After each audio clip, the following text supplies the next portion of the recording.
You're listening to the We Are Libertarians Network. Learn more at wearelibertarians.com.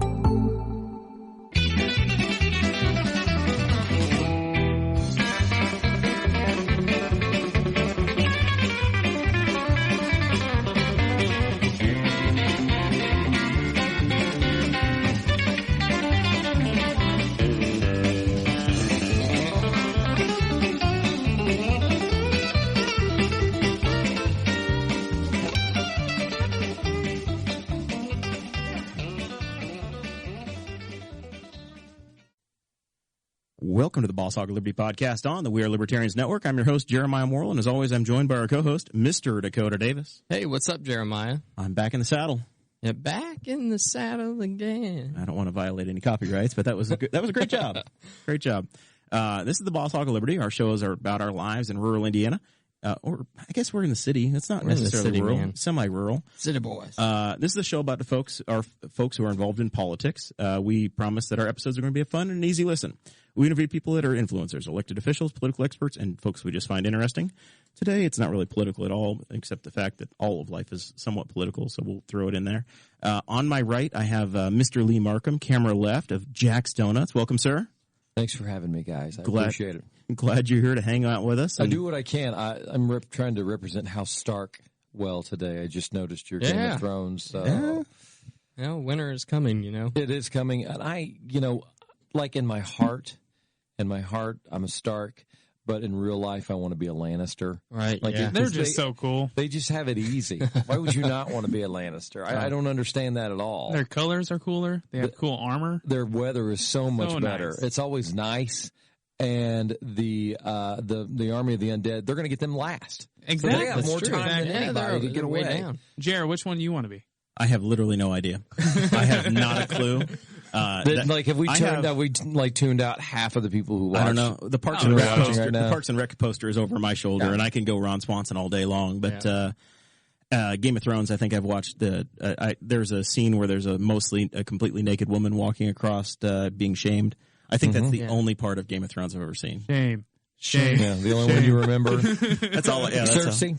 Cersei Lannister. So, but Game of Thrones is one of those shows that if I were single, I would never, ever, ever watch. My wife loves it. She loves it. Man. So since now I love it now that I've watched, I've watched every episode with her. So I'm into it now. I was kind of like, I'll take one for the team and watch this. And then it gets more interesting. But then the Battle of the Bastards, that was like, okay, that's was the best hour of television or just in film screen in general. Yep. So it totally is. That show has torn my heart out so many times. Over and over again. I just keep thinking Robb Stark's going to come back from the dead. There just has to be a way. You're going to say John? Come on. Ah, man. Rob's way better. Spoiler alert. So Chris Guffey is in the live chat. You guys are listening to the podcast. You can always watch our show live on Facebook Live, and then you can catch the replays later on podcast form. Chris Guffey's in the chat, and he says you can have kids with your sister as well in that house, I guess. Yeah, that's true. I guess. That's true. That maybe not so much. The incest, I'm not as big of a fan. Not a fan of that one. It's so weird. It's more of the money and weather. That's really what it is. So it's like San Diego. Yeah, there you go. I started reading those books whenever I was in high school. Yeah. And I can remember geeking out whenever the TV show was announced. Sure. And you didn't watch it for a long time. No. I started watching the TV show, and then we'd have long discussions about the book and the TV show. Yeah, because I didn't have cable. Mm-hmm. So I couldn't really watch the TV show until it got uploaded to Vudu or whatever. Sure. And now you're a grown man and you have your own cable. I still don't have cable, even as a grown man. Yeah. You don't have access to an HBO Go account? I'm sure I do somewhere. All right. We might have to talk about that. I spend way too much for satellite. I mean, it's way too much, but I don't care. It's worth it. I've converted myself over to the YouTube TV. I'm fully unplugged from everything other than Metronet and digital subscriptions. Have you watched the Cobra Kai show? No. The Karate Kid series with William Zabka and Ralph Macchio ran it together? No, sir. I watched the first episode, and I haven't been able to watch it since because I haven't had the time and made it the priority that it deserves.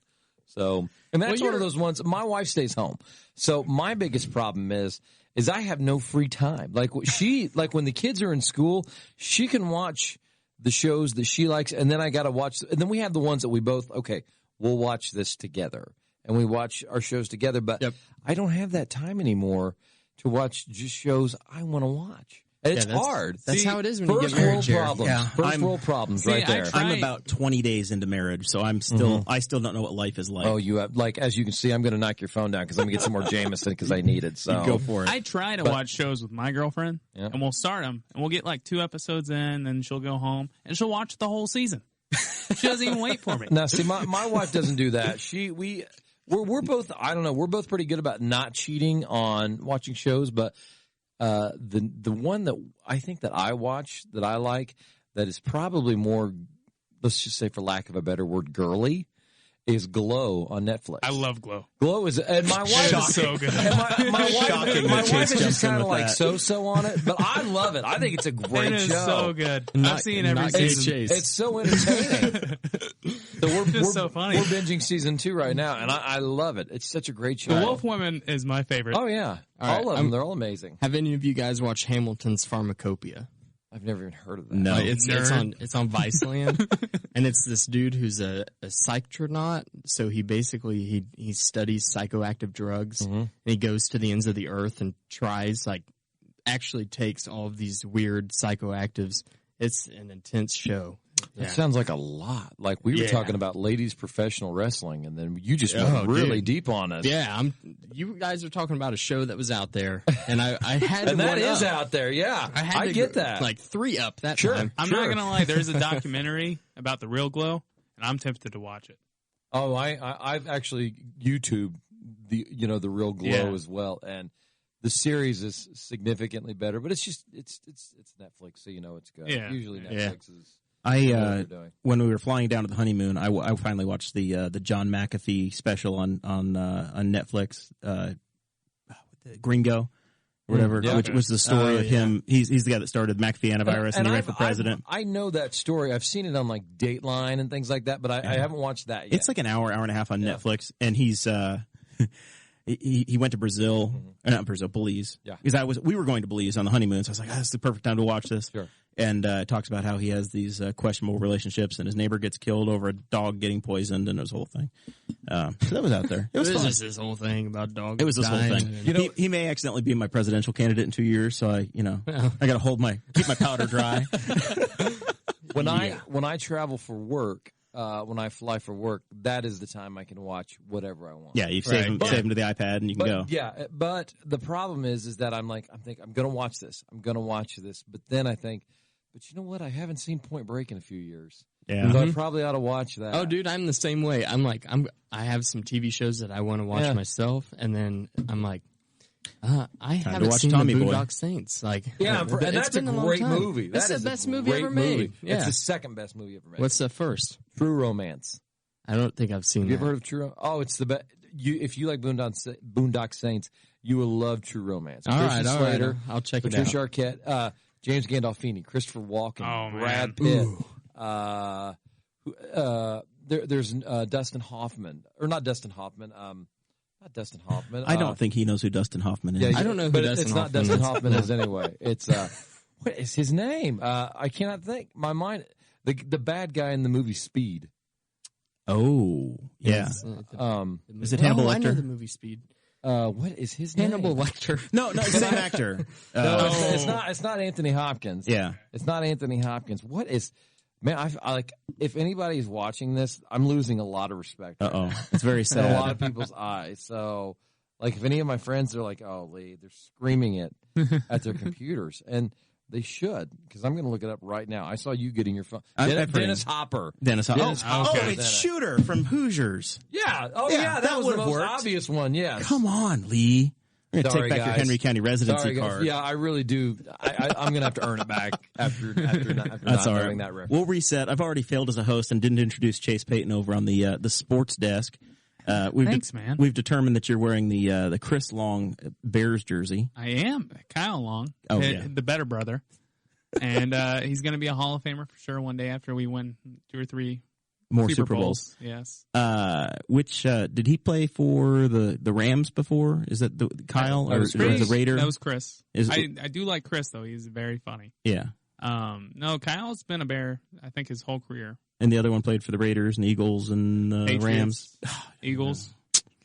Yeah, he won the Super Bowl with them. Yeah, he won the Super Bowl for the last Patriots 2 years, and then for the Eagles. Yeah, that's right. That's right. So, And is then that better? And then Yeah, his that's dad, his dad won some Super Bowls too. Yeah, I think Raider. Long did. Yeah. That dude on Fox. Jared, I'm a happy man. I am a happy man. We got some donuts in the house. So you can eat them. I'm going to be eating. You're going to hear me munching on some donuts. Lee knows how things are supposed to go on the show, and guests bring gifts. And Darren Jacobs brought us the Bartlett for America poster. We got the framed artwork from City Councilman Aaron Dickin, and today we have the Jack's Donuts box. We actually have multiple boxes. We couldn't fill them in the entire table here, but he brought a bag. We also determined that, or learned that you can take some of the Jack's homemade coffee and put a little splash of Jameson in there in the afternoon. That's what they say. It turns out all right. It's 7:30. It's 7:30. I'm an adult. I'm having. I'm okay. It's like prime time now. Yeah, it's okay. I'm not just because I like a little bit of Jameson in my coffee. I like to Irish it up. Doesn't mean that you have to. It's to each their own. But the fact of the matter is, if you're gonna Irish up your coffee, let it be Jack's Donuts coffee. There you go. Because that's like the new. I mean, everybody knows us for our donuts, and as we grow, the coffee is becoming a bigger part of it. So that's what we're doing. Is we're really trying to up our game with the coffee. We're gonna have to get you guys a little liquor license in the mornings for the carryout. Oh, there you go. We can have mimosas to go. Yeah, that's probably illegal, but the thought was there. All you have to do, you just prepare it, and then if it leaves, then whatever. That's there. That's on them. I put it in a styrofoam cup. A styrofoam cup. That's a lot to say. Yeah. So I put it in a styrofoam cup and set it there. That time, good. And it's up to, if you leave with it, that's not my fault. Yeah, that's right. Yeah, I agree with that. So that's not really my problem. I am a brunch connoisseur. Like, I love donuts. I love donuts, but there is nothing better than just a great breakfast in general or brunch, because brunch to me involves alcohol. So that's kind of an eggs Benedict with something like to drink. Like I like donuts. So eat donuts. you should always that's eat the donuts. base. That's the start. That's the start. But like, my birthday's in a couple weeks, and my wife asked me what I wanted for my birthday. I said I want a breakfast burrito, and she was like, "Okay, anything else?" I was like, "No, I just want you to make me an awesome breakfast burrito," and I mean that. 2 breakfast burritos. Well, if she does it right, we'll only need 1. So burritos as big as your head. Yes, a little bomba thing going on. All right, so Katie Larson is watching in the live stream, and I have got a story. Okay. I had a dream, a premonition, if you will. I don't know if I like where this is going. The other night. And so it started out, and it was super realistic. I've been having these super realistic dreams lately, and I've never been able to remember my dream. Are you a prophet Nothing, now? Man. I think I might. I might be blessed. We don't know. I'm just looking at you. It makes it all this much better. Okay. But anyway, so we're at a wedding. The setting is very much like Jeremiah's wedding, and it's an outdoor wedding. Henry County chic. It's surrounded by woods, okay? And me, you, Audrey, Katie, Jeremiah, and Sarah are all walking in these woods, okay? And as we're walking, you guys are down by a creek, you and Katie, and all of a sudden you guys come running back up to us, and you're like, "Guys, we found wedding rings down by this creek. We found them in a box." And we're all like, "Holy crap, it's a sign. Like, you have to get married." And so then you got down on one knee, you proposed right there. Okay. Obviously at somebody else's wedding? Yeah. No. Yeah. Exactly. What a move. But that's how to do it. We had snuck off into the woods, so it didn't really matter. And so Katie is all excited, and she slips on the engagement ring. And then you did that thing that some guys do, and you put on your wedding band as kind of like an engagement ring. Okay, that's a little gay, but immediately, it's a dream. Immediately in the dream, you guys both get very ill. Oh, yeah, you start getting sick. Maybe it's not a sign. Yeah, and you guys both end up getting. Are they magic rings? Well, I'll continue. Okay. You guys both get so ill that you have to be rushed to the hospital, and you're in the hospital for a week, and you are just not feeling any better whatsoever. You're getting worse, in fact, and they call in a priest because you guys have gotten so bad. and I've been visiting you in the hospital all these days. As a good friend. Uh-huh. And the priest walks in, and it's Audrey and I's pastor, who is a Quaker minister, not a priest, but he's... This is the defense attorney? Yeah, Mr. Brock? Mr. David Brock. He's not a Catholic priest, but he still had on the collar thing, so... Your dream. And he goes out there, he says a prayer for you, and he, like, splashes holy water on you guys. And then I follow him out into... Because the Quakers use holy water. I follow him out into the chapel of the hospital. And, like, it's so realistic that it's the chapel that I helped build in Ball Memorial Hospital. And I go in there with him, and all of a sudden his eyes go black like the demons in Supernatural. Oh, snap. And he's like, talks in this growly voice, and he's like, those rings weren't made for them. And then he takes a giant dagger out of his priest robes, and he stabs himself in the chest, and then, like, he disappears in a plume of smoke and bats. Insane. Insane. So I was like, oh my God. Like, that's why they're dying, is they had the rings on. So then I start running back to your room. And as I'm running, I trip in the hallway, I fall, and I get knocked out.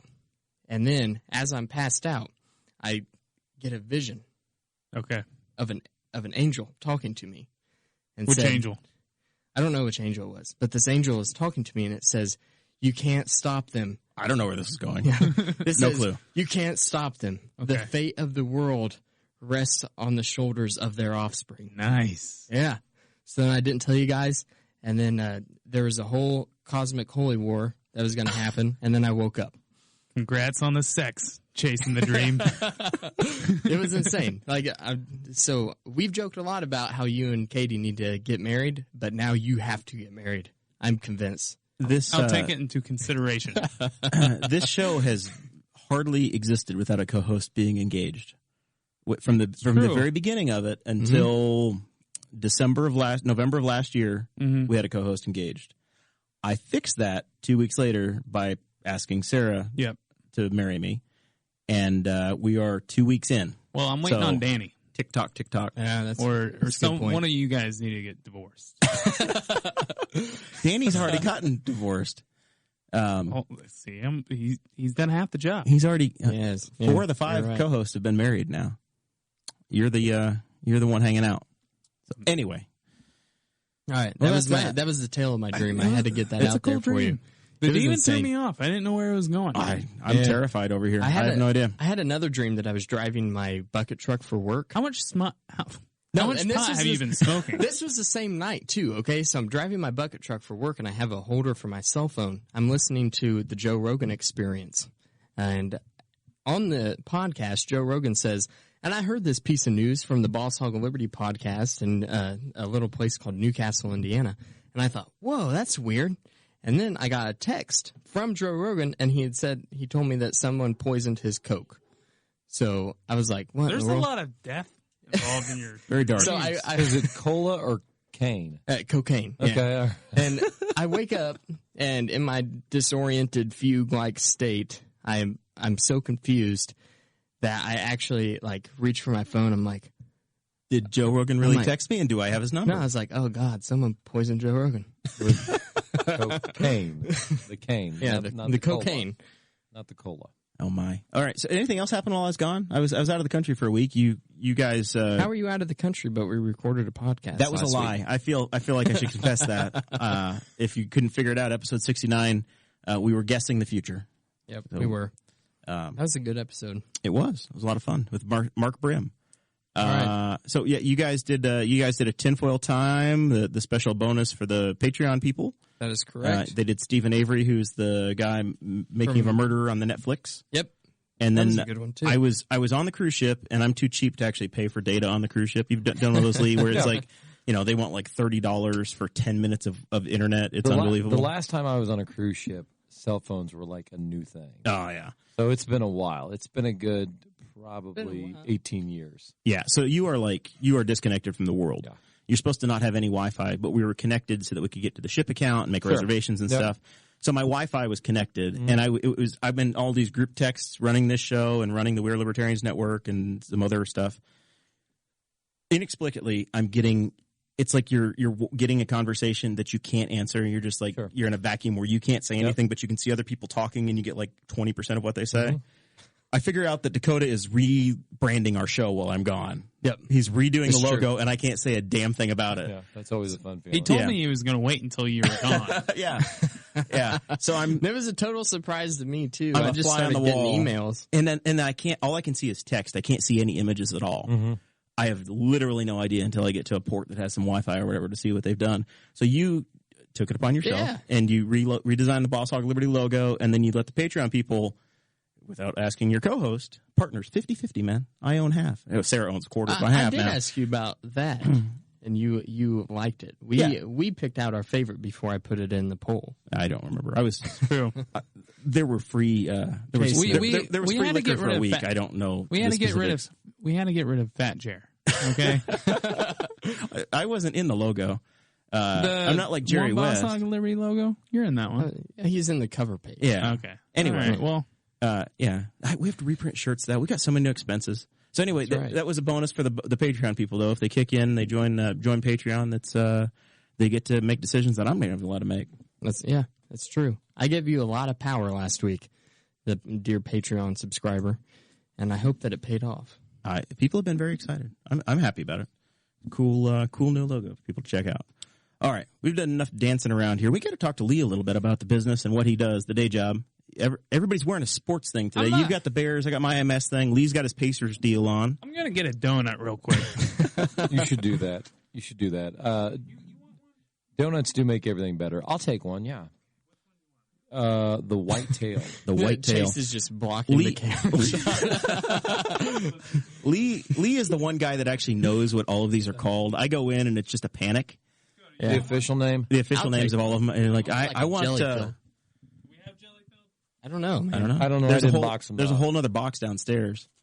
Maybe that has jelly in it. It's a roll with jelly in it. Yeah, give me that. I'm a traveling salesman. It's my day job. I sell steel, and I run all over Indiana, Ohio, Kentucky, Michigan.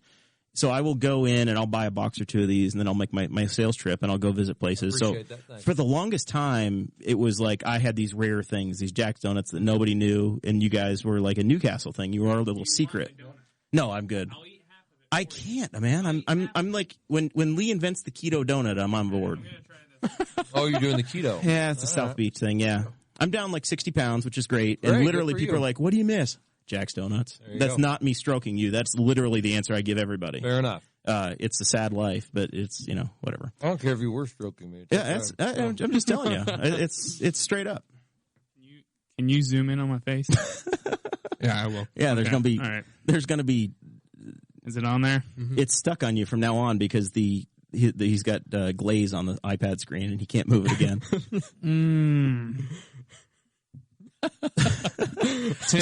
10 out of 10. So for the longest time, I'd bring these things to people and they'd be like, "Oh yeah, what the hell are these? These are amazing." Mm-hmm. Now you've gone out and you're sponsoring the Pacers and you're on Wish TV, Channel 8, and you're in 2 or 3 states. You've ruined my little niche. Well, thanks. And it's. It's one of those things where we had and you're welcome. We have a great product. We've had a great product forever. My grandfather started in 1961. My dad bought it in 1977, and I bought it in 2007. Was forced to work there all my life. I hated every second of it when I was a teenager. Hated it, but ended up falling back in love with the business and realized, in the late 2000s that I thought we had a special product. And I used to hear stories like yours all the time, how people would take it to wherever. They always had to take Jack's Donuts no matter where they were. I thought, well, maybe we might be onto something. So started selling franchises. And I remember in 2013, Fisher's was our very first franchise. And being over in Fisher's. So you're just 4 years into franchising, 3 or 4 years into franchising now. Yeah, that's all. We have 17 stores now and 18 next month in Connorsville. So I remember Fisher's opening up in 2013, February. I remember sitting in the dining room about a half hour before it opened in the dark, because this is 4:30 in the morning, and just being absolutely terrified, thinking, all right, these people invested money in me. I hope they don't lose everything that they had. And about 5 minutes later, one person showed up, and then 2 more people showed up after that. And there was a line. Well, we ended up selling out at 11 a.m. It exceeded our expectations just beyond belief, and that's kind of been the story of Jack's Donuts. It's been a struggle. It's been hard, but we've always persevered. But I don't think our struggle is, or what's hard about what we do is any different than what anybody else does. It's just part of running a company and growing a company. You have, for lack of a better word, you have to have balls to do what we do. And you have to not be afraid to take risks. It's Dave Nance works with me on the Jack's Donuts corporate end, and I was telling him, sometimes it's exhausting to take a leap of faith about every other month. But that's what you have to do when you're growing a company. You have to take You're playing poker constantly, just chips in. You are, and you have to take risks that I really honestly believe that some people, to each their own. Some people will never have to make the kind of decisions that I feel like I have to make every 6 weeks. And it's hard, and sometimes it wears you out, but it's okay. That's why I put Jameson in my coffee. So it gets through to the next morning. You bought the business, took over in 2007, correct? Right, and obviously you totally changed the Jack's Donuts game, probably the whole entire donut game, really. Well, I mean, I'm sorry, I didn't mean to interrupt you, but yeah, it wasn't one of those things where I knew we had a great product, we just did not have a great business plan. The business plan that we had worked in the 70s, 80s, and 90s, but it was just gone. And as you guys know, technology has changed everything. Right. The way people see things, it's just totally, you have to be willing to roll with the changes because if not, you're going to get ran over. I remember Dakota gave me a beer to sample and it's gone.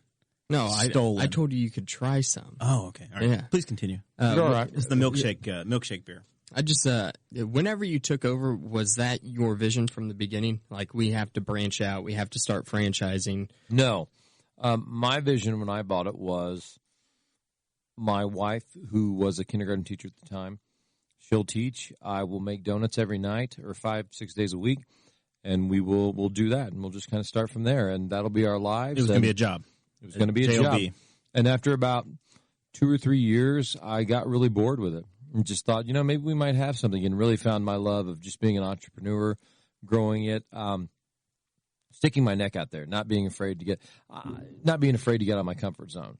Right. You guys do some stuff. If I remember right, we talked earlier. You did the Rob Kendall show, and I remember listening to that podcast. And you guys do some unique things with your frosting and other deals with that you were surprised that other donut vendors don't do. Right. Yeah. There's some things that are specialized. Not getting into trade secrets, but there's stuff that you do that makes Jack's Donuts very special than their generic one. As we started growing, that was one of the things that I realized that the skills that my dad taught me growing up were a specialized skill that I didn't realize that a lot of people didn't have. And that's when I knew we were really, really onto something. That's kind of what got things going in regards to the franchising, where I thought, okay, now I know we have something, and let's run with it. Let's roll. Yeah.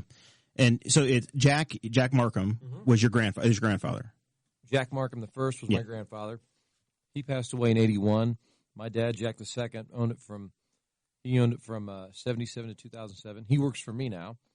And then I'm Jack the Third. I just go by Lee. Okay. So have Jack the Third. Have you identified a child to name Jack? I have 3 sons. I'm not cursing. Now. They all have. There are no. We don't. There won't be a Jack the Fourth. You're just going to make them assume the name. One of them will take the mantle up, and it'll be like becoming the Pope. You just have to. At that point, you become Jack the Fourth. Yeah, we'll legally change your name like Greg Kreider did to Bash, right? Yes, exactly.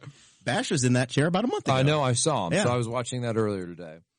But yeah, that's one of those things I really didn't have an input in. I mean, I don't know if any of you guys have kids, but as the dad, you have no input on the name. You just really don't. So far, we're 0-3, but if Dakota has one in the next 7 years, I'm up $50. There you go. We're keeping track. We got a little calendar. I feel very good about my chances. Yeah, his chances are pretty good. All right. You say things before you're married that you just don't really actually know. You know what I mean? Well, that's like anything, though. So much. But that's anything, though. That's work. I mean, if you'd told me that 20 years ago that there'd be 17 Jack's Donuts locations and 2 different states, and we're going to announce a new state in about the next 2 weeks. Ooh, nice. So stay tuned for that. And it's a big state. That's all I'll say. Well, Utah's, big. Yeah. Texas is pretty big. Texas is big. There's a lot of big states. Alaska's pretty huge. Alaska's a big state. Hawaii's not very big. Oh, it's not Hawaii. I can tell you that. I really wish it was, but it's not Hawaii. And someday. Oh yeah, that's the plan. We want Jack's Donuts all over the world. I want Jack's Donuts all over the world. I appreciate that. That way, anytime I vacation, I'm like, heck yeah, never away from my donuts. That is kind of the odd thing about growing it, is that I can remember just a couple of years ago being over in Indianapolis and driving around Indy, driving around 465 and wanting a coffee and thinking, okay, where can I stop to get a coffee? Because I'm in my Jack's Donuts gear from head to toe. I can't go into Starbucks and get a coffee. So, and I can't go into Starbucks. I can't go into a gas station and get a cup of coffee with my Jack's Donuts T-shirt and hat. So I would have to, I remember having to just kind of plan ahead. Now there's one almost everywhere we go over. Yeah, you can always get one. Yeah. It's surprising. I can remember whenever you guys first announced that you were going to open up a new location at Fisher's. I was in high school. Yeah. And I was like, and everybody was freaking out, right? Everybody in Newcastle. Yeah. Oh, was yeah. Was like, what? No. Well, yes. And that's kind of what, like we were talking before the show, I moved back to Newcastle about a year ago. And one of the reasons I did move back is because all of our stores that we open, we really, really preach about being a part of the community. Don't just have your store there. Become part of the community. Be somebody that people know. Luckily, Jack's has been around forever, that when I go in everywhere, everybody knows me as the donut guy. But I didn't live here. I lived in Cowan. And I lived in Cowan because at the time, that's what was best for my family. My wife was teaching in Muncie. I was working here. So that was a sacrifice we made. And when the business got busy enough, we moved, we thought, let's go back to Newcastle. Let's make a difference. And that's what the Jack's philosophy has always been, kind of to just make things better. When you leave things, make sure they're better than what they were before.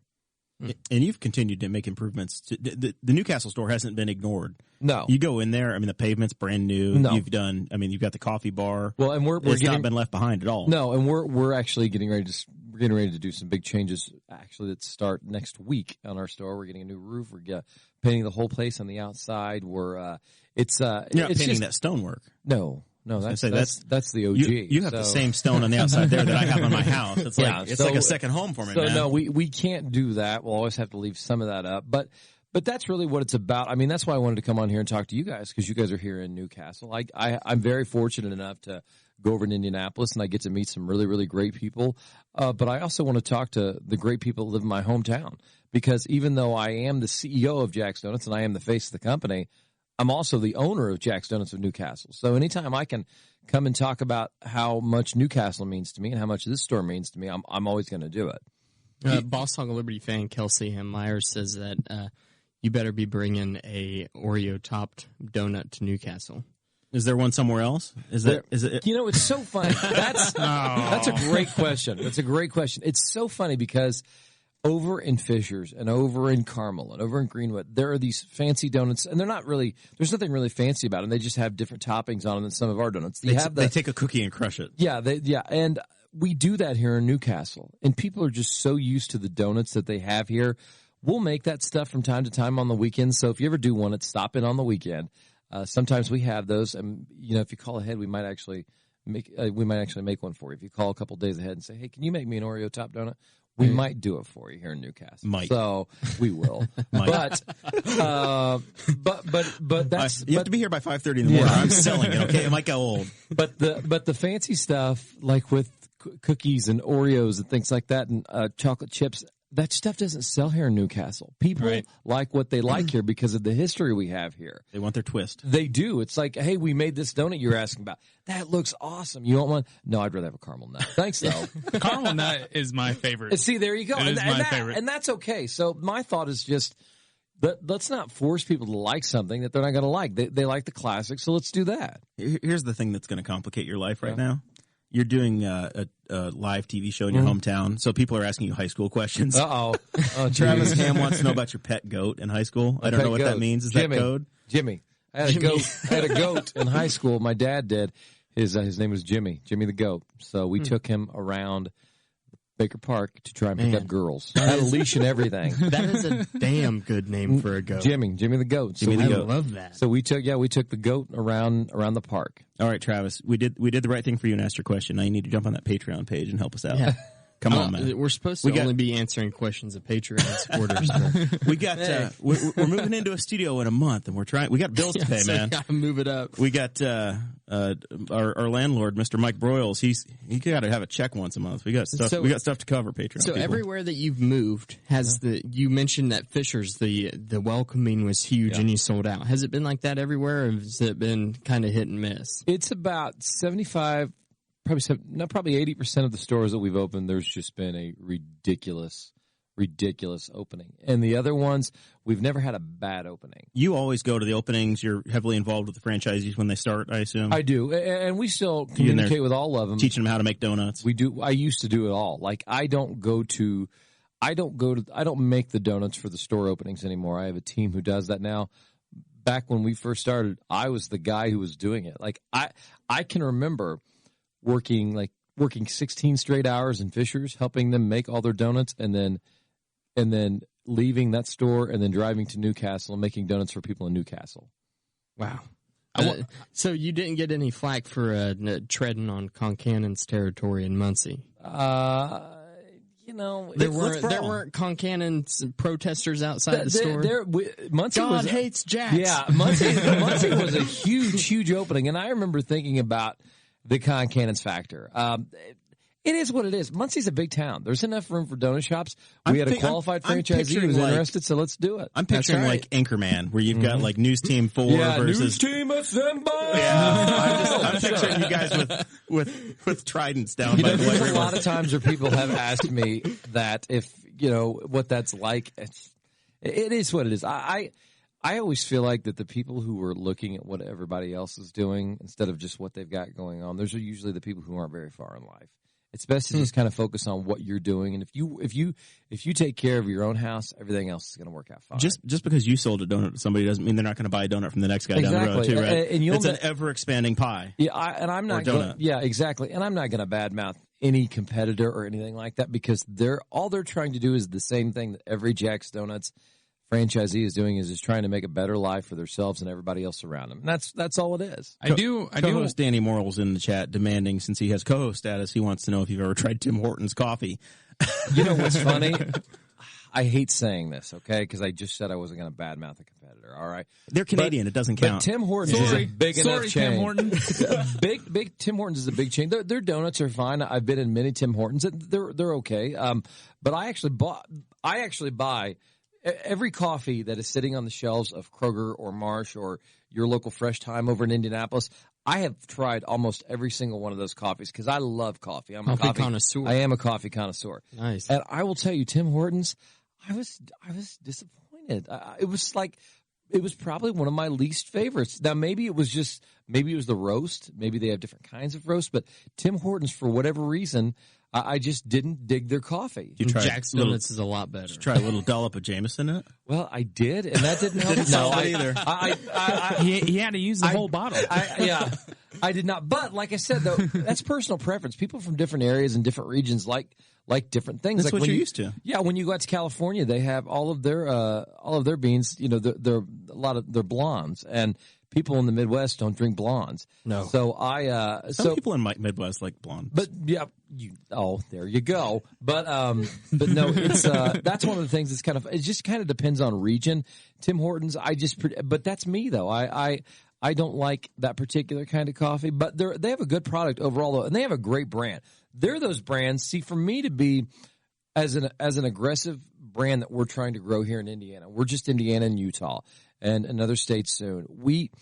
It's absolutely ridiculous for us to go and say that Tim Hortons doesn't do this good or Dunkin' Donuts doesn't do that good, because ultimately those guys have really set the bar high, and without having people like that around, you just it's almost hard to imagine that you could be that one day. But the fact that you have those guys to look up to, it's inspiring. I mean, it really, really is. I love competition. I mean, I love competition. I have to be in it. I'm not the guy when I'm playing cards with my family. If I'm not into it, I could really care less if I lose. But when it comes to donuts, I don't want to lose with donuts. I don't want to lose with donuts. That can't happen. I don't think you're really threatened around here anyway. No, from what I've tried. And that's the great thing about Newcastle. It's very safe. It's very safe. But But that's why I'm over in Indianapolis 2 or 3 days a week, because I like to be shocked. I like to be poked and prodded a little bit. But that's, as I was saying, that's a leap of faith that you have to take. You never know what it's going to be. It comes in all different. Somebody called Kenny Loggins. You're in the danger zone. So late last summer, you guys took a hell of a leap of faith, and you started a relationship with the Indiana Pacers. What's that been like? I cannot say enough great things about that organization. I really can't. It's not like Miles Turner and Victor Oladipo and I text each other. That doesn't happen. I really thought that was going to happen. Like, I thought they were going to call me and discuss any roster moves, but apparently they're not. So, do you have Larry Bird's number? Obviously, yeah. He's texted me twice. Yeah. He's under. I'm sure he's watching. That's not Travis Ham. Oh, that's Larry. That's Larry Bird. That's Larry Legend. Yeah, he hacked Travis from Nigeria. So, but the Pacers partnership has been wonderful because, as I was telling you guys earlier, what we knew we wanted to do was to take our brand to the next levels, to kind of go more national, so that we were going to have to partner with somebody who was legitimate around here. And the Pacers were, and that was, like you were saying, that was a huge leap of faith. That was one of those ones I remember signing it and thinking, I don't know how we're going to pay for this, but we have it. We have our plan that's going to work out the way it is, and that's what you have to do. And here it is. We the first year went fantastic. Nothing but great things to say. The team played phenomenal, which makes us look better. But from somebody from a different state that's thinking about a franchise to look into, the fact that they see that Pacers logo on the side. I was going to say, they're watching a Pacer game on ESPN or TNT, and you guys are on the scroll. You're on the ticker, so they're watching the game, and they see that Jack's Donuts logo looking at them with 8 minutes to go in the fourth quarter. Yeah. I mean, you're as legitimate as you can get. That's at that exactly right. And the fact that we have that Pacers P on the box, and that when you go to Bankers Life Fieldhouse, there's that giant mural, automatically we have legitimacy. We're with the big boys now. We may be at the kids' table still, but we're in the room now. Right, you're there. I mean, you're on national TV with ABC and Connor Daly and Indy 500. Yeah, they zoom in on Connor Daly trying to qualify his car, and you see the focus in his face, and you see the Jack's Donuts logo on his helmet. The Boss Hog Liberty is also a national thing. It's getting there. Exactly. I do want to say those donuts are the reason I'm still fat. All right. Okay, I've tried to diet my whole life, and I'll make it like a weekend to it, and I have to eat one. I get it. No, I understand. People always ask me if I'm sick of them. No, and that's not being a salesman. That's the truth. I've never gotten sick of a donut. I've never gotten up and thought, maybe if I had like two before when I was in my early 20s and I drank a lot, and because I had no money. So, I got a donut shop with free donuts. Yeah. So let's do that. And I went on I was out partying with friends, and I finished off the night with donuts. Yeah, they might not have sounded like the best thing there, but I can tell you within my whole life, I've never gone more than 3 or 4 days without eating a Jack's donut. And I think Jack's is really special to me. I mean, it's my grandfather's name. It's my name. It's my dad's name. It's that box, even though it's just a box, means more to me. Other than my personal family, that means more to me than anything. It really does, because it's about setting goals, going for that, and as I said, being a part of the community and leaving things better than what they were when I showed up. That's what it's about. And as you were talking about our building here in Newcastle, that was something when we started to grow and we didn't have the money to invest. I wanted to fix that building up so bad, to make something beautiful in our town, and we're getting there. We've got a 5-year plan. We're in year 2 of it. I think when people see it in about a week and a half, it's going to look different, as it did when they did our parking lot, which is so funny. You guys are from here, and you guys know that our parking lot in Newcastle was legendary for years for just being awful. You did a great little video when you had that thing repaved. What's so funny is that was like by far the most popular. That was the second most popular interaction we've ever had on social media, was that parking lot. And I had numerous people from Indianapolis go up to me and they go, "What is the deal with everybody in Newcastle on that parking lot?" They're like, dude, it's just your parking lot was like the other 800 miles of county road in Henry County. It was just a total bombshell. Dude, it's just asphalt. And I was like, well, I don't know what to tell you. People, we were legendary for that. Getting that done was probably one of the top 5 proudest moments I've had growing this company. Was getting that. Did you have anybody complain because you were changing something that was? Those are historic potholes, and you can't mess with those. They're ever since I was a girl. Yeah, it is. We had people coming by. It is funny. We had people coming by that were like laying down as it was being paved and getting pictures taken. And it was hilarious because I was sitting out there a lot of the day and just kind of watching it, and people were just amazed by it. They were saying that, like, yeah, it's almost like a part of Newcastle is dying with this today. Like, did you take a picture and memorialize it and put it up on the wall? Yeah, we should. What the parking lot used to be. Yeah. You should have asked people for any bent rims or anything that they had. Yeah, well, trust me, I've gotten a lot of those phone calls over the years, telling me I was going to have to hang them pay up for in the it. shop. Yeah. Like, this is where we came from. Exactly. So, but that was a pretty awesome moment. So, well, and it's a landmark location. Like Lane Siekman came through. Lane was on the show, and I went down and visited Lane when he was running for Congress, and he held court in your coffee shop. That's the place that a Democrat bought me a cup of coffee. He gave me, I gave him his change back, but he spent $2 on a cup of coffee, and I got Lane to pay for it. Change back? Yeah, he's a Democrat, man. He wouldn't have done that. The politics of a donut guy are nobody wants to hear what you think about anything. Everybody, what everybody wants to know? Everybody wants you to keep making donuts. So you know what? That's what I would say. That's what we're going to do. And the world that we live in now, it's so funny because it's great that you guys have a show, because I think that the more opinions that you can get out there, it's great for everybody to have an open mind. But I also think it's just as important for other people to keep their mouths shut. I see all the time. I see businesses that will express their opinions about things, about politics, and I think, I feel like when you do that, you don't have a platform to explain yourself. You're just making a statement. And when you do that, you are really kind of shooting yourself in the foot, because the world we live in, people get offended so easily. So that's why I would say, as a donut guy, you know what? I like people who like Jack's Donuts. That's right. That's who I like. That's who I like more than anybody. With that being said, what do you think Trump should do about it? Oh, here we go. Well, so the interesting thing about our show and us being uniquely, Sure. we're kind of in the middle, right? Yeah. We are socially very liberal or progressive, and we live and let live. Do what you want to do. We don't want to control your lives. We may have personal opinions, but we don't think it's the government's job. And then economically, we're fiscal conservatives. Or Sure. We preach that, and we try to live that. Which about everybody agrees with us on about half the things that are going on. So it positions us where we're relatable all the way across the board. I think that people really have a lot more in common than what they think they do. Absolutely, I really do, and that's why when you guys approached me about coming on this, it's like absolutely, because I think it's important to talk about what you guys talk about, and it's important for people to have their voices. So I that's why we live in a great country, because freedom of speech, that's what it's about. Real quick, while I'm thinking about this, because I don't want to forget, as I was saying, I love anybody who loves Jack's Donuts, and I don't like to offend anybody. I have offended some people. The airing of the grievances. That's right. When we, I was telling you that the parking lot was our second biggest post. Our number one biggest post, we posted, it was the week before the Super Bowl, and I remember it this. was the Falcons and the Patriots played. And we made a post. Who do you have? And we said Falcons, and we had a donut that was red and black and white sprinkles, Falcons collars, and it said, "Who you got? Falcons." Instead of Patriots, we said cheaters. Nice. And and we had with the Patriots collars on there. And I bet I probably got 25 or 30 personal messages to my Facebook account. I had a few people tell me to go to hell. First of all, that's like, wow.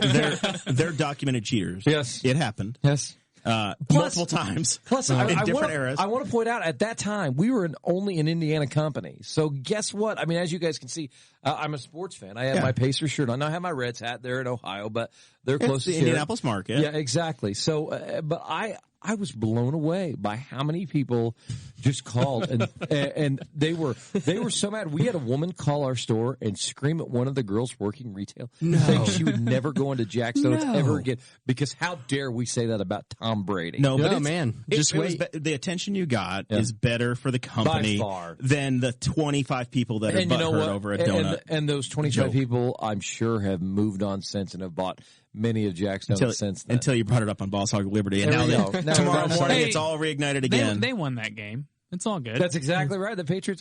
Oh yeah, and after they won, people were like, "Yeah, serves you right, you bunch of losers."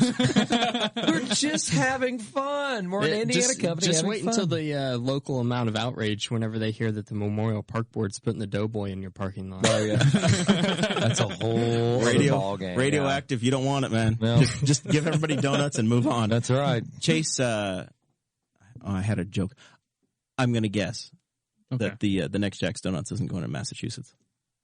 Just guessing. That's You probably don't not think so? That's correct. We are not going to Massachusetts. I have no problem with Massachusetts. No, but they have a problem with do. you. Yes, maybe. I yeah. hate the Patriots. I hate the Red Sox. Celtics are okay. Yeah, Brad Stevens. I mean, come on. That's like the olive branch to combine to between the two states. I like Larry Bird, but I hate the Celtics. It's just, but I'm a hometown guy. Yeah. I'm just you're a Bears fan. So. I'm a Bears fan, but I'm a Yankees fan for baseball. But for basketball, I root for the Pacers. Like I'm from Indiana, so I'll root for the Pacers until they get knocked out in the first round, and then I'll usually root for like Brad Stevens because I liked him when he was at Butler. And so Remember how I was during the Game of Thrones talk? That's Dakota right now. Okay. Not a clue. No, not a clue. Really, Not a clue. Yeah, I don't like sports at all. Don't like sports at all. Really? That's so funny. Do you like video games? Oh yeah. What video games do you like? Skyrim's my all-time He favorite. plays that game where you Minecraft. walk around with your hands on fire. Fortnite. Don't pick on Minecraft. World of That's Dakota and I Warcraft. combining our. I don't really. I have Fortnite on the PS4, but I really am a PUBG guy. More. I've never played Fortnite ever. I have kids. I used to play video games all the time when I was a kid. I mean, or not a kid, in my 20s. I mean, I really was Grand Theft Auto in real life. I mean, I really was. That's what I and Madden. Played a lot of Madden. But yeah, I mean, games, that's what's great about video games is that those people who don't like sports, it kind of gives you something else where I think, 40 years ago, those kids really had nothing. They just got their asses kicked. That's every single day. Yeah. That was it. All right. So Dakota has show notes prepared for us, and we're going to gently pivot to whatever the hell he has that we're supposed to talk about that's slightly serious. What's Lee, up next? you can weigh in anytime you want to as a Henry County resident on this stuff, but we don't want to cost you your business or any fans. So All right, thank you. just, as you want to throw rocks and be funny, but we're going to talk about social media in a minute. Yeah, we'll get to that. And Lee has done a great job with his, so I appreciate that. that's For one sure. of the reasons that this topic was included into this episode. So, but you want to talk about the shell building? I do, There's yeah. news. You're propagating the myth that there's news on the shell building. It's been it's been built since you were in middle school down there in the Commerce Park. That's correct. As they filled it, 2012. I was out of the country for a week. So is somebody making something in there? Is it the new Jack's Donuts? Well, I heard this rumor it was actually from the agenda of the Newcastle City Council meeting, and Aaron Dickin had mentioned that Corey Murphy, the Economic Development Corporation, had came to the meeting and said Big fan of the show. We love Corey. Oh yeah, he said that there had been some interest in the shell building, and I was like, "Ooh, this is quite the development." Juicy. So I contacted first Travis Wyke because I wanted to see if like Budweiser. Yep, I wanted to see if the Courier Times had picked up on this at all, or if we could be the first ones to introduce this news. Travis said that he hadn't heard anything. I reached out to Aaron Dickin. Aaron Dickin didn't know anything about it. I reached out to Mr. Clay Morgan. Clay didn't know anything about it. So finally, my search took me to the Murph man himself. He is the guy in charge. Yeah, that's probably should have been your first phone call. Why'd you waste so much time and energy from our government officials? Like I don't know. Dakota Waste Davis. I asked Corey. I told him, if just as long as you're at liberty to share, I don't want you to get in any trouble if you're gonna spill beans to me or something. And he said that nothing specific, just some interest, and it continues to position our community for opportunities. So that's what he said. But then I said, dang it, man, I was really hoping that you would tell me that this is going to be the laydown area for the Cowpine Wind Farm. You're a clickbaiting fool, Dakota Davis. Yeah, that's right. I know how to run this. And and so then he sent me about 3 really long messages about I think I kind of cracked open I'm not being all business. You can share with me some things, but really it was just about how he gets all kinds of messages, and I didn't realize this from companies that are solely interested in Henry County because we have that shell building there. And he said that 4 out of the last 6 projects that we've had in Henry County we wouldn't have gotten if we didn't have the shell building. They're a magnet that brings you in. Yeah, and he gave me some interesting facts about them, about the shell building, about how the ceilings are 32 feet tall, which is the industry standard for places like that. It actually does not have a floor inside of it, which There's no slab on grade. It's just dirt floors. Gravel. Yeah, gravel floor. Which I'd wondered about before because in my previous industry in industrial construction, the floor specifications of places can be really intense. Boar's head flooring systems were a bear to do, and I always kind of wondered, like, how can they prepare with the floor inside that place because the company's not going to want to come in, pay people to jack up all this concrete, and then have to replace it. You'll come in, you'll hire a structural. I sell rebar, so I don't know if that was interesting to anybody else. You'll design whatever foundations you need inside. Yeah, but I asked him specifically. I was like, "Is the new jail going to go there?" He said no. They did lower the asking price from $2 million to $1.8. Ooh, yeah, that's 10% off. And with my Blue River Valley math. And another interesting thing that I found out. This can be my last point of interesting points about the shell building, was that Runnebaum, is that how you pronounce it? Runnebaum. Runnebaum? Runnebaum. Mike Runnebaum was the... you sound Canadian when you say that. Well, I was born 2 miles from Canada. That's a secret about me, Lee. Sorry. Jeez. Mike Runnebaum was the state treasurer of the Libertarian Party of Indiana for years and years and years. Yeah. But I guess that... they actually get the vast majority of the money that comes in from that. They pretty much finance the thing. The county has a small portion of it, but that was the deal they cut when they built it. Was that Runnebaum Construction kind of built it on spec, and way back in the day. This is probably 2010, 2012 when that was built, somewhere in that range. Yeah, it was built in 2012. Yeah, okay. So at that time, that was the deal. It was kind of, the county had low risk in it, and it was a public-private partnership with Runnebaum Construction, and then they were going to get their end of it. Were there any libertarians that were fired up about it back in the day? No, it was, we kind of watched it and said, okay, whatever. It has turned out really, really well for our community, I think. Yeah. That is my official opinion. The county doesn't own the building. The Economic Development Corporation markets the building, but it's set up in a way that the private market with Runnebaum has taken the risk on it. Yep. Yeah, he gave me all kinds of really interesting information that I'm super glad to have. It can be expanded up to 200,000 square feet, which is more than enough for a county jail than we would ever need.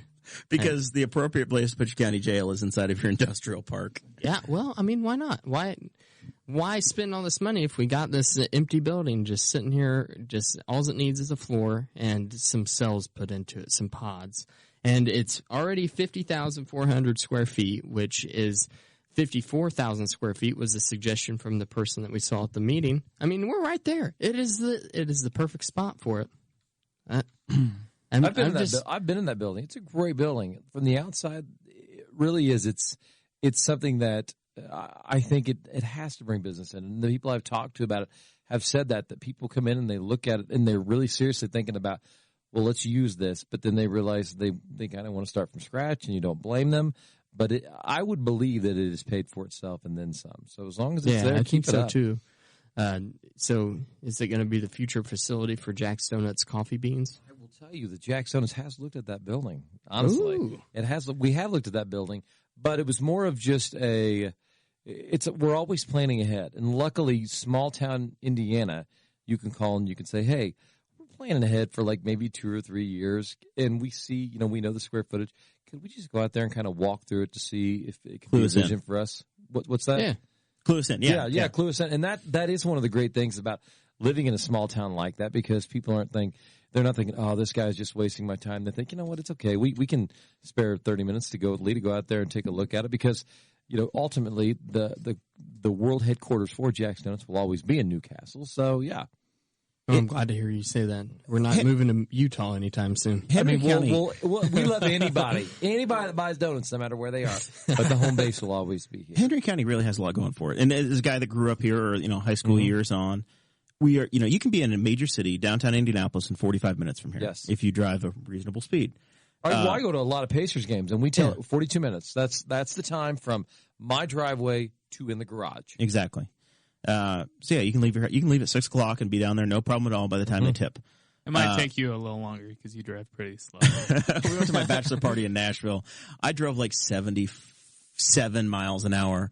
I'm sitting in the back seat we're in the Tahoe going to my bachelor party. I'm in the back seat. I make Chase drive for the last hour or so because I was we followed we did the same thing. If you're in the fast lane, that's why you had to stop driving. When we stopped for fuel, we shotgunned a couple. And if you're in the it was time fast for lane, Chase to drive.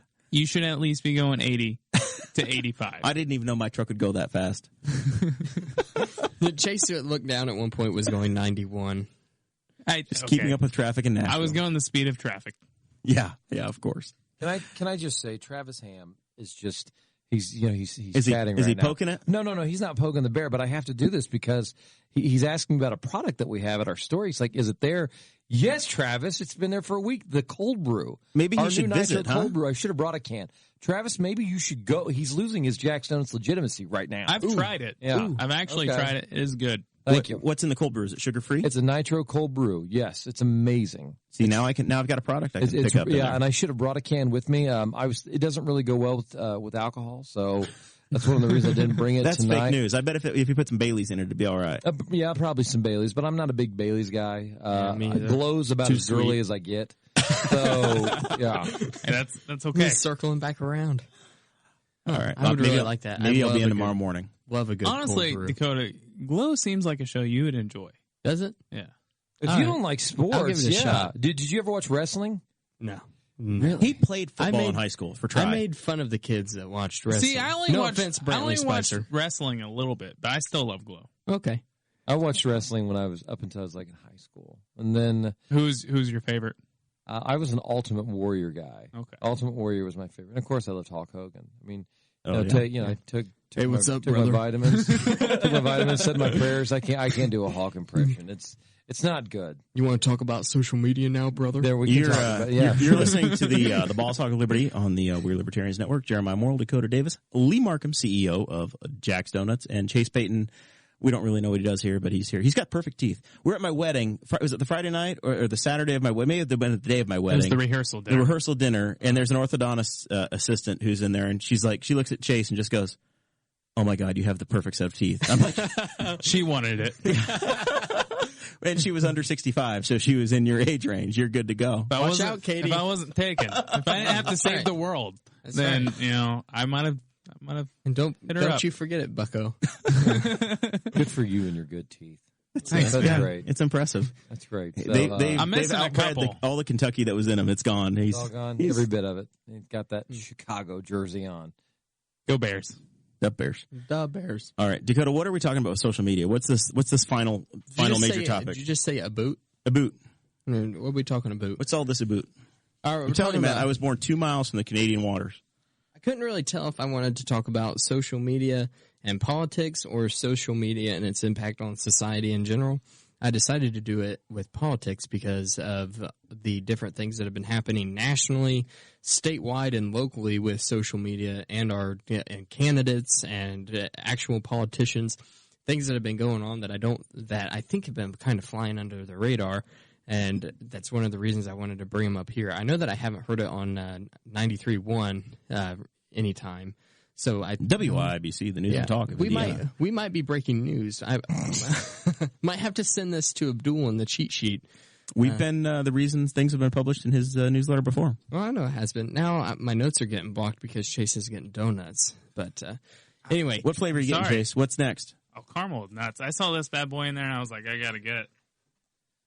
Did you lick it to keep it safe? Does that work in the store? If somebody licks it, does that Well, really? that's why we have the showcase where they can't have access to Before it. I think the correct answer is no one's ever licked a donut at the store. Before I devour this thing, do you want a bite? No, I can't, man. Just one bite. I'll pass out. I'll be done. You won't. I'll be in this sugar coma. I know for a fact you had at least one bite before your wedding. The Of a night donut? before. Yeah. I gave it to you. Did I? Yeah, you talked me into it. I made a lot of bad decisions that week. Ooh, what are you saying there? What else was a You bad better decision? tread lightly there. I remember I made a gaffe like that after I got married, and you guys didn't let me live it down. But now I've erased your memory, so you don't remember what I'm talking about. I don't know. Yeah, I have no idea. That's what I thought. Literally no idea. Okay. I'll go back and listen to the audio, though. I'll know. First thing was Donald Trump trying to get us into a thermonuclear war with Iran through his tweets with in all caps, scrolling through Facebook casually, and you come across a controversial, Facebook post, and then there's going to be a baby boomer in the comments that's yelling in all caps. And that is what Donald Trump, our president, how he was working his diplomacy. But you know what? I gotta say that the man has definitely proved me wrong with social media in the past. I mean, now we've had the Korean summit. We've had him actually having talks with Syrian leaders, and it stemmed from his social media. So, I mean, I thought that he crossed the line this time, but I've also thought that he's crossed the line in the past. So, I mean, basically, the dude just continues to the more you scream at high volume, the less people pay attention. And at this point, it's not even getting headlines. Oh yeah, I mean, a year ago it would have been a different story. Like I saw it in a wall chat, and I'm signed up to like 3 email lists that I read in the morning, and I also get on Drudge Report every morning. Let's be honest, it didn't make my radar before. Are you too busy reading those emails to keep the power on in Frankfurt, Indiana? Yeah, is that what happened to those poor people today? Hey, I never got a call that said SCADA on it. Sure. You're missing out, man. Is it a good one? It's my favorite. you really, if you're going to podcast, you really ought to use the microphone, Chase. It's delicious. That one looks good. I had a white icing roll. Those are $2 a piece, right? That's okay. You're willing to pitch in? You. Am I going to get a bill in the mail later? That was 2 dozen Jack's Donuts. Yeah. Betsy Mills used to be my favorite guest, but she's moved down to number 2. I'm sorry, Betsy. You're still my girl, but no. We've sold the Jack's Donuts through the Henry County 4-H Junior Leader Food Booth for literally as long as I've been around. I did know that. You guys have always hooked us up down there. Well, and that's like I was talking about earlier. That's one of the great things about coming back to town is being able to do that and really realize the impact you're having, but also realize where you still have work to do. I mean, we've been here for almost 60 years, but we can still get better. There's still things that we need to do. Every year we're trying to give as much money as we can to the local athletic department just to kind of keep, even like the band. We want to keep those kids in the activities that they can be in. And, I have to say, I just got a text message from somebody telling me to get off my phone. It was Mark Bowers, who owns our Anderson store. Mark's from here, and he's doing in Anderson exactly what we're doing here in Newcastle. Not just being the guy who opens a business up, but being part of the community and understanding. And Anderson's going to be better because Jack's Donuts is there making an impact as well.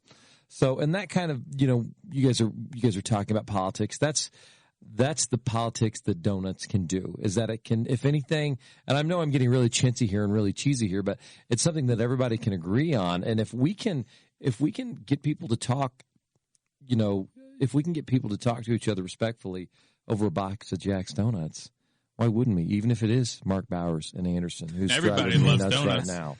Everybody does love donuts. It doesn't matter who you are. No, and if you don't, unless you're an idiot, that's right, or a Patriots fan, right? Yeah. There we go. I'm guessing that 50th state's going to be Massachusetts. You're going to get Hawaii before you get Massachusetts. Oh God, you're going to have to be like Carl's Jr., where it's like. They're Lee's Donuts in Massachusetts. That way. That's true. It's going to be the same stylizing and everything. Funny, the Hardee's here in Newcastle, I very seldomly go to, and it's nothing against that. I just don't think about it. And I just got back from stayed in Carlsbad, California. I went to Carl's Jr. like 4 days, and you know what I had? A breakfast burrito, and it was amazing every day. Now Carl's Jr.'s breakfast burritos they're fire. They are. And I have amazing because I do this keto South Beach thing. I have the naked burrito, the burrito bowl. The burrito in a bowl at Hardee's all the time. That's my go-to. I didn't know they did that here. Yeah, you just say just give me the burrito in a bowl. No shell. Here? Yeah. Wow. It's breaking news. Breaking news. Here's my secret. I'm going to remember that more than anything. I order 2. Well, you do. Yeah, I bet you're the person that kept ordering the cheeseburger without a bun, but replaced with lettuce. No, that was me and Audrey. I don't do that. That really was you. Yeah. I think I made one for you. Yeah, you did. I worked there in high school. Were you at Hardee's? Yeah, when it first opened, I was there. Chase made him the best way because he made him wrong. I really did. Too much stuff on there. I always just poured it on, man. Whatever it was, I always gave too much sauce. He also gave you too much lettuce. Did you have to work on Christmas? I didn't work on Christmas. I don't think they could force me to work on Christmas because I was under 18 at the time. Because you were a Christian. I was, yes. I still think that's odd that they're open on Christmas. It is weird. I think that's weird. But they're busy too, so I can't really say anything because you drive by there on Christmas morning and the place is packed. Who's going to Hardee's on Christmas? They're only supposed to work until like a certain time, like 10 or 12, something like that. But I remember when I was there, they worked till like 2 or 3 that day. Oh, God. If there is anybody watching or listening right now, if you went to Hardee's as a customer on Christmas morning, tell me why. We want you to explain I have yourself. to know. Because I can. If there were a day to be in your pajamas all day long or to be in your gym shorts and a T-shirt, are you saying it's Christmas. we can't get a Jack's Donuts Christmas morning? No, you got to plan ahead. No, you got to plan ahead with that because I want my employees to be at home in their underwear all day long. Exactly. So, one of the biggest revelations in Jack's Donuts for me was whenever you guys started opening up at nighttime. Yeah, that was one of your moves. That was one of my moves. We've got these things. Let's sell them all day. Why stop at noon? Exactly. It was. And plus, we didn't even make it to noon the majority of the time. My thought was, we're paying to be in this building 24 hours a day, 7 days a week. Let's try and make money. If we had a drive-through, we would be open 24 hours. For employee safety, we stay open until midnight here, and we do 1 on the weekends. We used to do 3 on the weekends. And we were asked by the lovely folks at the Newcastle Police Department to stop doing that. And the reason is because there were a lot of drunk people. I mean, that's really just boils down to a lot of drunk people, a lot of people on Saturday nights. They'd come try and sober up at the donut shop. They were always really nice, but they might have just been a little too loud in the parking lot. That could have been me. I'm not going to lie. So Brandy Pierce came knocking at your door one day. Is that what you're telling me? Brandy said she's the canine officer. Brandy, she was probably one of the few who were like, "Hey, Lee, you would make our lives a lot easier if you could close at 1 instead of 3." You know, I can really see that. Now, I want to know why they hang out at Casey's instead of your place, though. Who, the cops? Yeah. I don't know. What do you have to do? Do you have to put a magnet out? How do you get that business? I don't know. That's a good. Well, they don't pay for anything, so I'm not really too upset. Well, that's true. But I know Shirley, in Shirley, their police department in their little sing along video featured Jack's Donuts in it. Yeah, they did. They did that. Shirley PD, yes, which was awesome. The cops come in our place all the time. We give the cops the local police donuts all the time. They come in. They don't hang out. I would imagine probably a lot of it's just better access. You're kind of stuck over there on 14th Street. Why don't linemen get free donuts? Here we go. Yeah. Dakota, here we go. I've been brainstorming. Time out. What the hell are these on the table right now? That's true. These are Free donuts. free donuts. I go in there once a month and buy 3 dozen, man. It's all right, man. It's okay. I never hate on anybody for trying to get a deal. Somebody's got to pay the bills. I'll take my business to the Fisher's Jack's Donuts. I tell people all the time, because there'll be times we've had people that have copied coupons, put it on a copier and copied it and tried to yes. And I'm like, man, I really appreciate that effort. I really wish I could take this. Rob Simmons didn't get his cut. Okay, you are screwing him over in his Great Deals magazine. magazine. When you do the Great Deals magazine and you make copies of it, it's like, guys, we can't do that. We're not. I really appreciate the effort. It's just so funny. Slow clap for you, but we're just not doing that. And it has to be so obvious too. Have you ever gotten one that's black and white? Oh yeah, we really have. I'm not exaggerating. Where they've done that, it's this is you, and you can tell they set it up where it's it's the same coupon 4 times on the same page, and they just cut it. Good for you for trying, but I just can't do that. You need your clerks in there with the little marker that you have for a $20 bill on the coupons confirming them. Yeah. I'm sorry, I can't. I have to reject this. Yep. Sorry, ma'am. This is counterfeit. I've been brainstorming for a while now, and you might not be able to comment on what I'm about to say. That's okay. I understand. Sure. But when weed's legalized, I really want to open a shop right across the street from you guys, or at least down where the barbershop used to be. Yeah, and it's gonna boost your sales quite a bit. I agree. I think it's gonna help both of us out. I agree. If it's legal, why not? I mean, it's I Man, will Oregon. I will drink Jameson. I love. We're gonna have edible donuts. Yeah, I'm Oregon, I don't know about that. I don't know about that. free But states. I'm a Miller High Life connoisseur. So if it's legal, then if it's legal, it's legal. So, There you go. Yep, you just keep people buying donuts. That's all. That's exactly right. That's exactly All right. right. I think by the time I'm 40, it's going to be legal. I really do. We're at an hour and 17 minutes. I have to talk about the District 4 State Representative Sally Segrist. I think that's We'll go Segrist. I'm going to go Segrist. Segrist? She's from up in Let me see the it. Lafayette, Tippecanoe County area. She has the I before the E. Anyway, Where is it at? what she did is Segrist, down like here. Oppenheimer. Segrist? All right, I'll go with it. I'm not All gonna right. attempt. She that. made a controversial tweet, and if you're in the Patreon group, you can follow a link over to it. But she made a controversial tweet whenever she found out that she actually had to run against an opponent, and she was basically calling them out about not being true to where they grew up. Like, I grew up here, you didn't grow up here, blah blah blah. Well, it started blowing up, so obviously she deletes the tweet. Which is whatever. You don't have Lafayette credit. Yeah, that's what it was. And so what she did that took it a step further was she deleted the tweet. I know Bob Rorman himself. Yeah. Bob Moore. But she deleted the tweet. She blocked reporters that were asking her questions, and then she made her account private. And this was her Segrist, I think is how we're pronouncing it. It's like at District 4 Rep.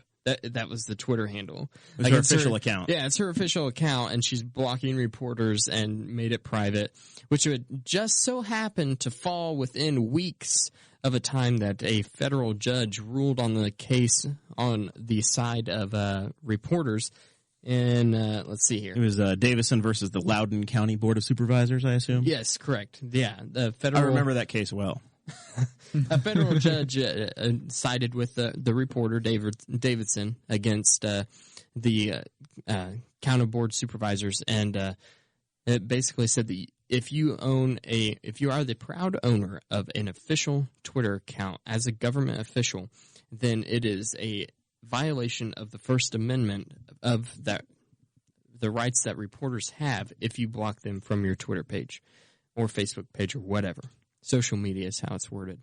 So I thought that was really interesting because that got me thinking about the society side of things that we're talking about, but also about whenever a candidate is running for office and they have you have a social media page. We have a social media page for the Libertarian Party of Henry County, and I think that all of our county council candidates do have Facebook pages, but it's like, is this something that the average voter really actually has to pay attention to with how someone portrays themselves on the internet as a candidate? Because then how do you think that they're going to portray themselves whenever they're elected? Now that whenever they're trying to win your favor versus whenever they've already won it, is it going to expand on the bad things that you see? So that got me thinking about that, and then went kind of took my brain down a different course of how has it just impacted our political sphere as a whole. And I think that it's done a lot of good because it used to be you could only meet your state rep or whoever, or even your county commissioners or people if you went to a public meeting, right? That's the only time that you got to see them in action, hear what they had to say, and the only time that you had a chance of maybe getting to talk to them. Now you can literally send your senator a message on his Facebook page, and a staffer will read it, and if it's important enough, he will send it along to Joe Donnelly or Todd Young or whoever. So that is obviously a great benefit of social media. One of the bad things is, of course, confirmation bias, which has always been a problem. Basically, whenever Facebook sets up their algorithms and you are going through your Facebook timeline, you're really only seeing the things of people that you agree with, because Facebook knows if you see things that you agree with, then you're going to like your experience a lot more. That's why I get so many Jack's Donuts posts. Exactly. So That was a good plug. There you go. Yeah. Hey, man, I'm a pro. We've been doing this this is episode 70. We've been doing this a while. That's how they do it. And so now all of a sudden, right? So I'm scrolling through my feed during the 2016 election.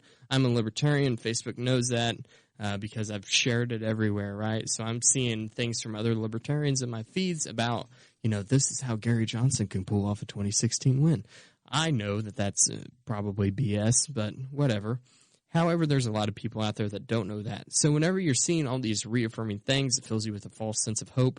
And I think that whenever you have this pseudo-confidence around you because of what you've been seeing on social media, this can, and then that thing doesn't happen, you're going to be a lot more emotional about that result than what you would have been before.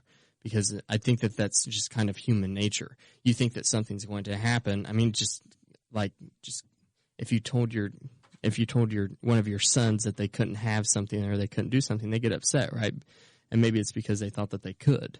And I think that I don't care what they think. Yeah, you're exactly right, and that's a good way to kind of look at it. In regards to people, just the way that they relate, I think that's dangerous in a sense that people. Oh, it is. Yeah, it's dangerous, but. And you're talking about, being able to talk to congressmen or whoever is to talk to your congressman or whoever is in office and being able to DM them. It's the world we live in now. Things are changing so fast that new rules are having to be written every single day. And I personally like the fact of my politicians I would love it if my politicians were not on social media. I would love to not have that kind of a relationship with them, that the only way I can talk to them is at a council meeting. But as I said, just because I like that doesn't mean that's the way it works. That's not the way it works anymore. It's incredibly attractive as a candidate because it's the most direct access you have. It is to get your message out when you're a candidate. But then when you're in office, that's when it gets a little more dicey. I don't think people growing up now. Let's just talk about this as kids that are growing up now that are going to be politicians one day. People like Chase. There you go. Yes. They do not realize that every skeleton in their closet is going to come out. Oh yeah, I'm screwed. I've said some stupid stuff on this podcast. Who was the guy for the Brewers? Did you see this? Holder. Yes, who when he was, and I'm not a 7-year-old tweet, 8-year-old tweet. Yeah, when he was saying making racial slurs, which is just it's unacceptable. And I'm not going to sit here and say whether it's good or bad that the media went after him the way it was, but because it was for the people who don't know what it is. As a kid, from him from when he was like 16. I did the math. He was 17. Okay, and he was 17, and he posted some racial slurs, and he's 23 or 24 now. Yes, and somebody had found him and posted him online, and look for his sake. His teammates really, really rallied around him, and they said they knew that that's not who he was and that he was a stupid kid.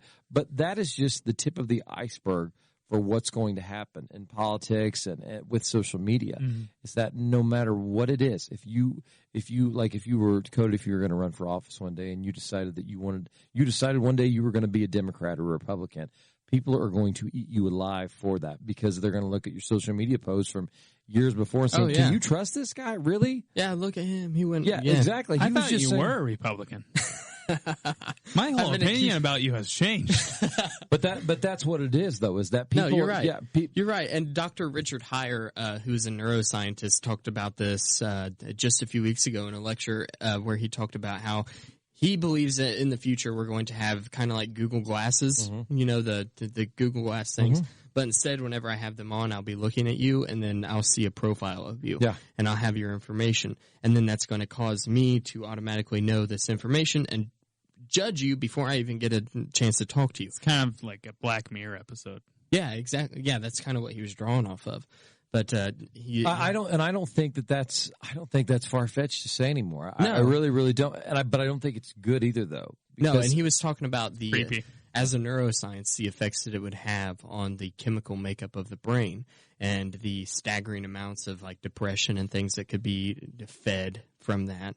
And I thought that was rather interesting. Yeah, people who are going to be in the public eye 10, 15, 20 years from now, whether it's politics, sports, media, it has to be something that they're going to have as clean as a background as possible because, sure, there's criminal background records, but social media, it's going to be dicey. It's going to be tough. Except for our current president. He's done, all kinds of things and overcome it. But you're talking about a man with a net worth of $5 billion. So It's like, Of course, he slept with Playboy models. Like your social media, once you're elected, becomes more one-way communication. You're communicating your message out. You're talking at a high level and you're sending information out. When you're trying to run a campaign, if you're congressional level or higher, you probably have staffers that are doing your social media for you. If you are a state rep, you're probably doing your own thing. If you're running for a county council race, you're trying to do your own thing and learning along the way. There are people with all different skill sets that are running those campaigns.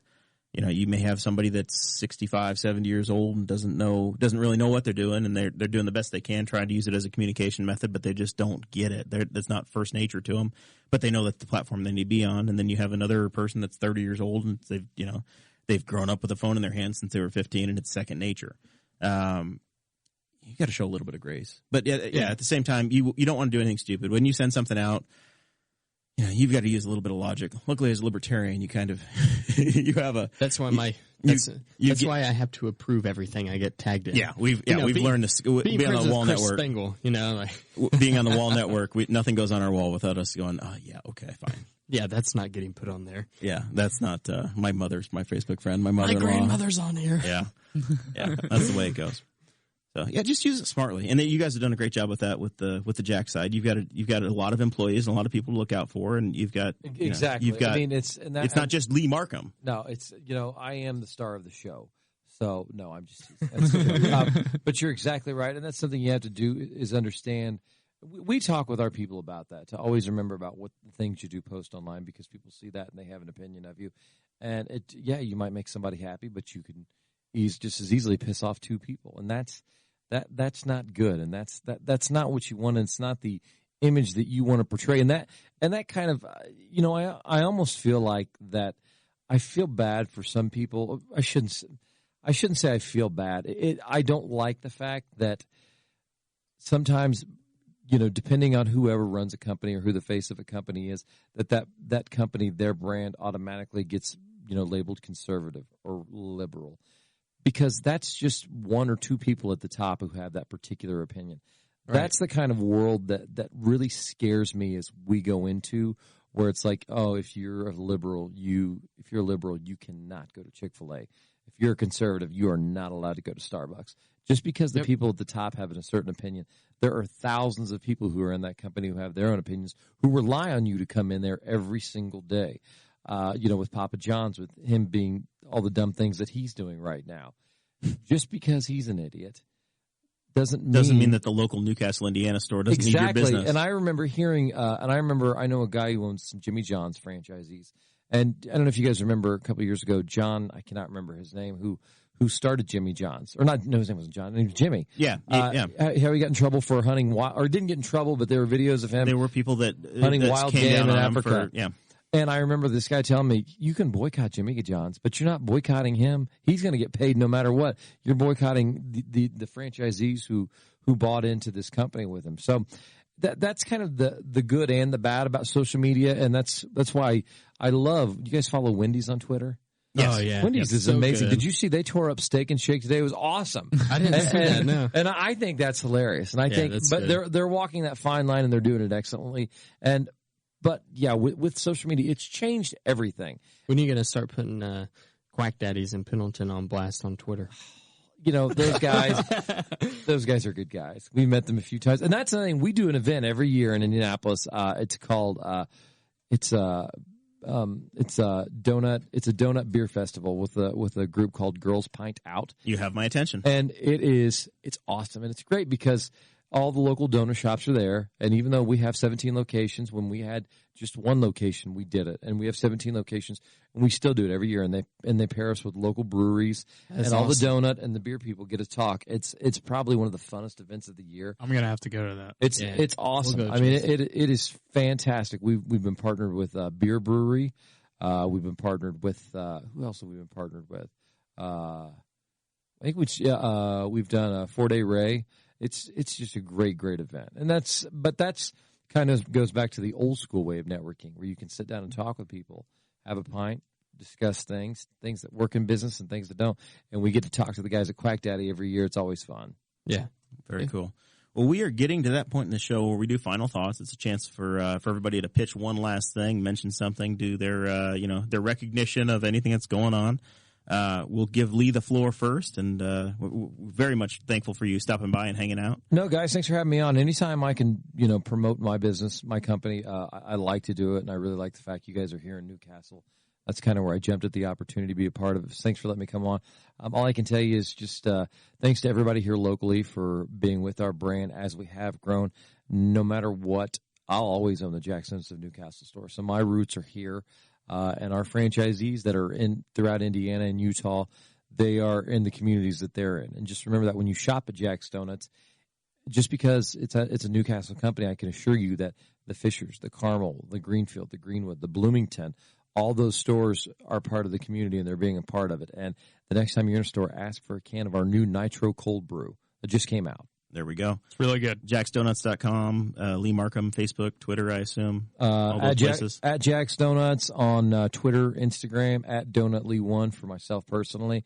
If you want to see how awesome my life is, it's as basic as it gets. It's family and kids and donuts. So yeah, it's the palatial Newcastle there residence. You go. Chase Payton. As always, I have a few things. Oh no. First off, I don't know if the viewers noticed, but I'm in my football jersey. You're in your Bears jersey. My Bears jersey. It is the Super Bowl 41 we're loser. About to enter the best time of the year, Jeremiah. Football is right around the corner. It started today for most teams. Training camp. We get to see who gets hurt. You got to start planning. I'm already planning who I'm drafting for my fantasy football draft. We do need to work that out. Were you in the fantasy football league with me last year? I was not. I didn't know you last year. Yeah, that's true. God, it's such a new friendship. I know. But yeah, my dog peed on you for the Super Bowl. He did. He did. Yeah, we came so far. So we got to get you in the league. I'm down. I'm always looking for a new league. All right. I'm in like 3 or 4. It's a Yahoo league. You can never get enough. All right. I like Yahoo. So yeah, that's my first thing. We got football coming up about a month and a half for the important games to start. And then right after that is baseball playoffs, which is always good for my team. It's intense. Maybe not for yours. Sorry. I don't have we're not even there. I don't have high hopes for my Tampa Bay Devil Rays. Yeah, sorry. And then my next thing, I just wanted to see, you had a big weekend. I did. A couple of them. How was your honeymoon? What was your favorite part? I had a lot of favorite parts, but the you're welcome for that. Is there a bun in the oven? Not yet. I sure hope not. Awful early. I really enjoyed Cozumel. We had a great day at Nachicocom in Cozumel. That was a really cool spot. You went snorkeling. Did you see any sharks? Saw a barracuda. Ooh, was it? It was scary? No, I was okay.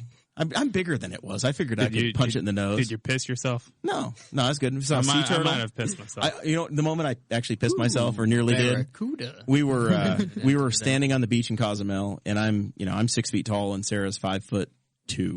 So we're both shoulder level. So I'm 3 feet away from her on the beach, and I'm looking back in, and she's looking at me, and this giant 3-foot long fish swims between us with a yellow fin. I'm like, oh my God. And she didn't see it. And I'm freaking out. Like an hour and a half later, we take our snorkeling deal, and they point out, and there's this school of fish. Sure. And it's yellowfin tuna. I'm like, oh my God, that was a giant tuna fish that swam between us in 4 feet of water. That's awesome. Yeah. That was like the freak out moment for me. And then my last thing, share, view this comment.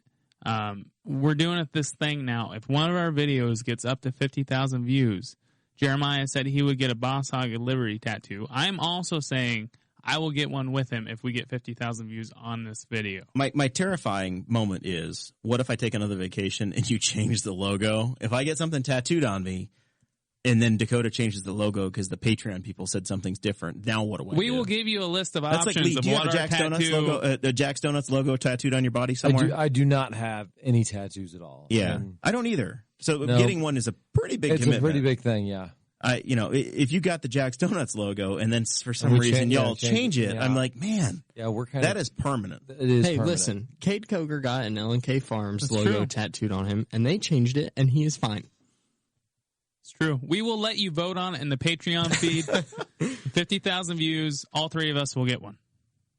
50,000 on. Sarah Morrill says the only tattoo I'll have is the Moral Crest. Oh, man, she's already dictating part of your life. That'll be the first tattoo. Okay, Chase Larson, calm down. You can get that first, but I've heard they're addictive. Dakota, every time I turn around, Dakota's got a new tattoo. I got 7 now. All right, anything else? Now it's 8. That's all you got. That's all I got. Shirt. All right, Dakota Davis.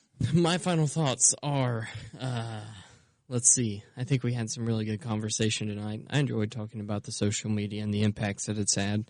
Once again, want to give a thank you to everybody who supports us on Patreon. Every time I turn around, every time that I post something into one of our Facebook groups, I am always blown away by the amount of community that we have developed around us. It's always great to see that, because I think that it's vital. It's something different. It's, we're totally, you guys have made us different than any other podcast in that way. And of course I'm always appreciative of that.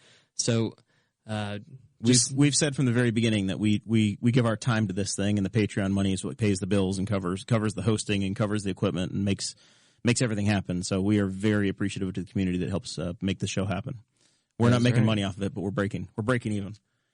Kenan wants to know when we're having Pat Cronk on here, and we are doing all kinds of fun episodes, and then we are going to get right back into the swing of things after we get moved into our new studio of doing all of the different elected officials and politician candidates interviews. So right after we get moved into that new studio, we're going to be doing another big old round. We might be doing podcasting 3 nights a week again, but at least it won't be in my house this time. Don't tell the wives. But so we'll be getting back into that. But of course, that's the other big thing, is that to make that happen, it's going to, of course, take more money. So get on over there on the Patreon account. It's patreon.com/BossHogOfLiberty. We're getting there, people. And as always, very, very appreciative. All right. Well, that's Dakota Davis. Final thoughts, 2 things to pitch real quick. Our friends over at Purdue Extension are having an event August 4th at Crazy Hops Farm down in Knightstown. They have a free event. If you look at Purdue Extension Henry County, Kelsey Myers asked me to share that, and it's well worth looking at. If I can make it down there, I will. They're like the premier hop operation in the state of Indiana. It's right here at home, so it's a big deal. 9:30 in the morning till noon, August 4th. Learn all about that. I've heard their presentation, and it's really cool. Second thing, there's a video that Reason Magazine put out like yesterday that's like mind blowing. It's on YouTube. It's on Facebook. Congressman Thomas Massey, one of my absolute favorites in the U.S. Congress. It's a 30-minute sit down with him and I think it's Matt Welch of Reason, talking about what Congress is actually like and what their responsibilities are and how they're supposed to raise money, and how at this point he's just, because he's different and doesn't fall in line with everybody else, they basically hate him for breathing air, is what he says. Yeah, that was a great interview. It is an absolute must watch. So go find that. I shared it myself, but if you just go to YouTube and type in Reason and Thomas Massey, it's there.